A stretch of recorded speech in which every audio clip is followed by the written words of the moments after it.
Spurs have been named as a dark horse team to land Austin Rivers this offseason by Lakers reporter Jovan Buha of The Athletic. I feel the Spurs were going to be listed as a possible team to land a lot of free agents, or at least make offers to a lot of restricted free agents, simply because they're one of the teams with a lot of cap space. The two biggest factors with Reaves, in my opinion, will both depend on the Lakers. One, do they want to land another star? Or two, how much do they value Reaves? If the Lakers, or in many cases LeBron, really want Kyrie or another big name along those lines, they're going to have to let basically all of their free agents walk. If they want to try running it back with a full season of as much of the same roster as possible, they can match qualifying offers from other teams trying to pluck their role players. As it looks now, the Lakers can offer him a little over $50 million for 4 years. That's going to break down to $12.5 a year, which is just about what Devontae Graham is set to make for the Spurs this year. Of course, teams are going to be willing to pay Reaves more than that. My question is, how high should the Spurs be willing to go? The most another team can offer him is $98 million over 4 years. That'll break down to $24.5 per year.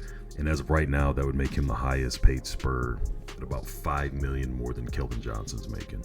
Now, reports are that the Lakers plan to match any offers for him, but if they don't, unless they can move Graham, I honestly wouldn't like to see him added to this Spurs roster. 100% he would be an improvement over most of our guards, but he and Graham both play a versatile 1/2 role, and with the additions of Branham and Wesley last draft, the team has plenty of developmental role playing guards. Graham had a very similar first 2 seasons with the Hornets that Reaves has had, and other than a bit of a lull from the end of the 2022 season until the trade deadline last year, he's actually been pretty consistent since he signed his new contract. I don't argue that Reaves looks like the better player right now, but Graham's stats doubled in most categories on the season once he came to San Antonio. He averaged 11 minutes more per game than he did in New Orleans within the same season. Same amount of points as Reaves per game.